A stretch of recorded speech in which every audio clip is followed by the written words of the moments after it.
This video was sponsored by no one. Hi folks, time for some honesty and transparency. As of publishing this video, I have no sponsorships lined up. Yes, I know, I'm a sellout, but sponsors were my bread and butter for keeping me self-employed as a full-time YouTube content creator for nearly 2 years. Due to relative inconsistency with my views, I can't make YouTube my career on ad revenue alone. Therefore, I implore you to make a pledge on my Patreon page. You not only support me in creating the content you love and I love making, meaning I can take as long as I like writing, recording, and editing my videos, but you get access to so many goodies as well. As of the end of September 2021, exclusive videos include all 3 missing Did It Suck Series 1 reviews, a complete review of the first series of Torchwood, reaction videos to Sarah Jane Adventures, Spearhead from Space,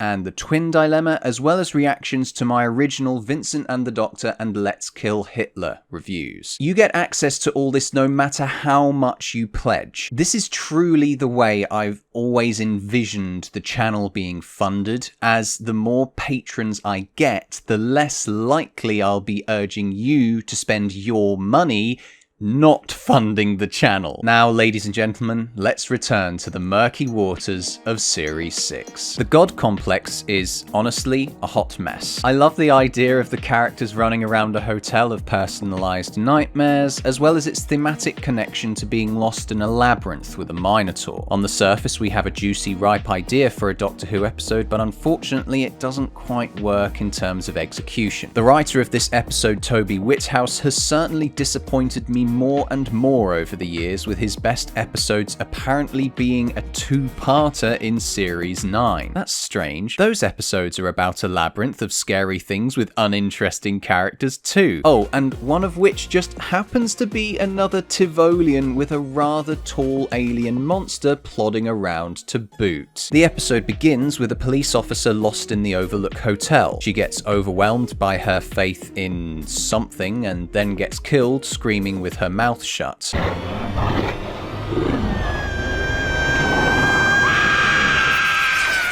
I want to say this episode's well shot, but there's so much tacky editing thrown on top in an attempt to make this episode look all spooky, overriding the creative cinematography. The praise hymn text flashing up on the screen, the point of view shots that scream budget, and the overlays definitely don't work like they did in the previous episode. The trio arrive confused and seeking an explanation as to why they're in some hotel. The moment the Doctor says, "I don't know, let's find out," sets up the tone of mystery and uncertainty for the episode. An audience member like myself might find themselves a bit confused by all this. First of all, the climax of the episode implies that Amy brought the group to the hotel and not the TARDIS. Secondly, this rather jarring cut makes it look as though the characters teleported from one set to another. It establishes a Shining-esque nonsensical layout of the hotel being baked into this episode. It certainly makes for nice comedic moments with the Doctor running around the hotel later on, but isn't really utilised beyond putting the characters where they need to be to progress the plot. David Walliams' character Gibbis is introduced here, giving some strange exposition purely to get the audience up to speed with the situation. I take it from the pathological compulsion to surrender, you're from Tivoli. Yes, the most invaded planet in the galaxy. Our anthem is called Glory to... insert name here. His role in being the episode's comic relief is a bit hit and miss as well. I don't mind the compulsion to surrender jokes, but the character just seemed to reiterate the points continually throughout the episode without any additional traits or interesting growth. Then there's the rest of the comedy. Have you tried the front door? No, in 2 days it never occurred to us to try the front door. Thank God you're here.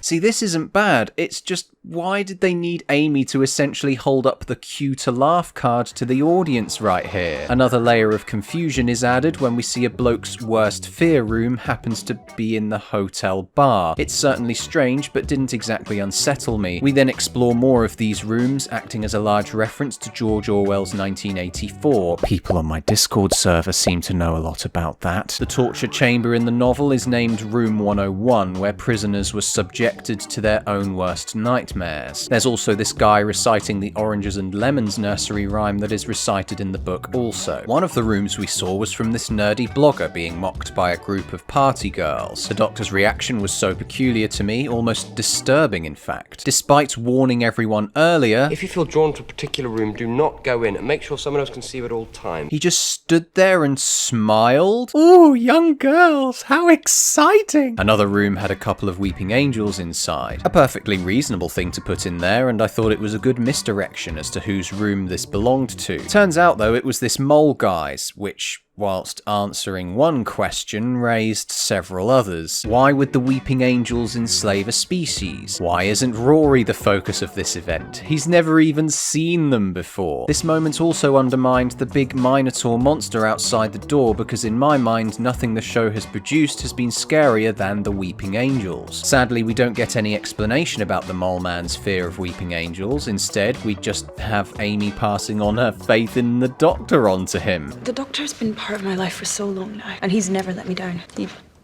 saved me, and now he's gonna save you. Then in yet another room, whilst this nurse character was being given a telling off by her daddy, the ropes tying the crazy man just turned into CGI and he broke free. Howie the basement dweller went insane shortly afterwards. The selection process of who gets Minotaured next seemed rather arbitrary and unconnected with the group discovering their worst fears. No one else dies today. Right. Sorry, Mr. Williams, we can't quite hear you. Maybe move a little closer to the microphone. They managed to lock the Minotaur in a nail salon, and we returned to this weird concept of the Doctor being able to understand every language in the universe for convenience's sake. It makes for such boring encounters between the Doctor and the Minotaur, the second of which we'll talk about later in the review. I also found the victims being slumped dead in a corridor to be equally boring and cheap. I would have found some real prostration PG-rated True Detective shit in the middle of the corridor to be way more interesting and potentially disturbing. Rory and the Doctor then have a chat about how he's utterly fearless. Well, after all the time I spent with you in the TARDIS, what was left to be scared of? Literally, the previous adventure displayed one potential fear Rory could have, but nah. This is another one of those adventures where Rory just gets sidelined so hard. He's made into an exposition machine in this very same scene. Howie had been in speech therapy, he just got over this massive stammer. Like, when exactly did that conversation take place?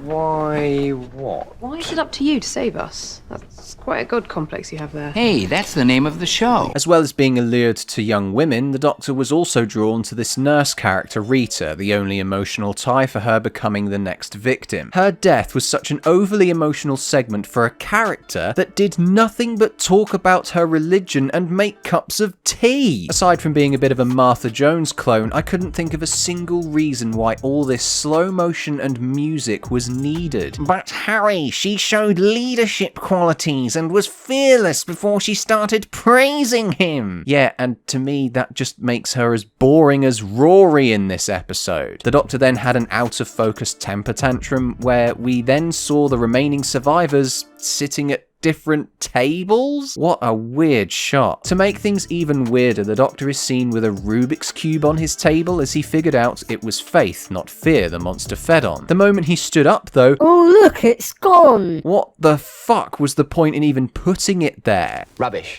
Must be broken out, those things. But why us? Why are we here? Doesn't want you. That's why I kept showing you a way out. You're not religious or superstitious, so there's no faith for you to fall back on. Wow, what a statement. At no point has the show explored Rory having religious beliefs, so I guess that's why he's just put in the atheist corner without any objections. You're not religious or superstitious, so there's no faith for you to fall back on. It's amazing that this line also implies that Rory doesn't have any faith in the Doctor, or Amy for that matter. If he has no faith whatsoever, why would he get married? Isn't that literally where we get the word faithful from? I'm sorry, it's just how Rory gets turned into cardboard so often in this era. It makes me mad.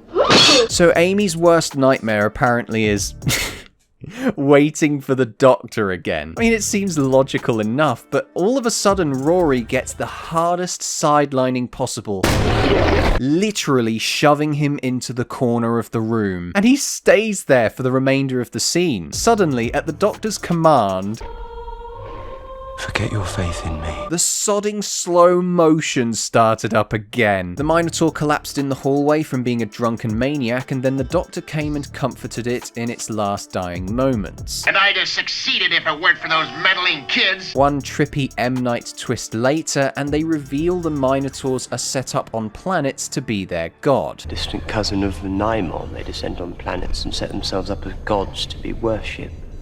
Which is fine until the inhabitants get all secular and advanced enough to build bonkers prisons.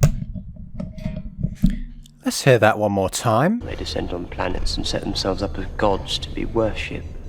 Which is fine. Which is fine. Oh, it's fine, is it? You're fine with an alien monster dictator invading and ruling over planets? They then established that the characters were in a space prison thing for the Minotaur all along. It's here that we got to see the worst of the Mole Man I warned you all about earlier. See that planet there? Which one? The green one there. That's where I'm from. Hold on, you know what your planet looks like from this exact distance? This line might have been okay if, say, the Minotaur happened to be one of his rulers at one point in time, but it wasn't. I know it's supposed to be a joke, but this comedy only got worse. As they're all about to leave, his final line is this. Could I have a lift? Just to the nearest galaxy will do. But you just said it was within visible distance! The trio were then returned back to Earth. I suppose this severing of faith between Amy and the Doctor naturally would end their travelling together, but of course, as we know, this doesn't actually happen. Suddenly, though, the Doctor just has the keys to this beautiful blue house and Rory's favourite car? Genuinely, I thought this was Mel's car, but they are in fact different. Speaking of Mel's, I really hope we get some kind of emotion from the couple about how they couldn't raise their daughter together. I mean, yes, they technically did, but not in a parental capacity. All that early childhood development she missed out on when she was being bred to kill the Doctor would surely make Amy a bit more emotional than this. If you bump into my daughter, tell her to visit her old mum sometime. I'm also confused as to when exactly the Doctor set all this up for the couple. Did he have this house and car ready on the off chance another near-death encounter might happen to his married couple companions? The whole thing just felt like another stitched-on ending to another half-assed adventure. So, did it suck? I think ultimately the surreal tone of this episode masks how nonsensical this story is. It was interesting that the episode honed in on a companion's faith in the Doctor, but I didn't feel it was executed in a particularly satisfying way. It feels more like a segue episode to get the Doctor away from his companions in order to fix up his death in America. Whilst the episode is notably influenced by the best of popular culture, disposable characters, sidelining characters, and a generally uninteresting story leaves the episode feeling flat as a pancake. I give The God Complex a 4 out of 10. One of the rooms we saw was from this big... He's not big, he's quite small actually. I'm assuming what we're seeing here takes place directly after dropping David Walliams into the void.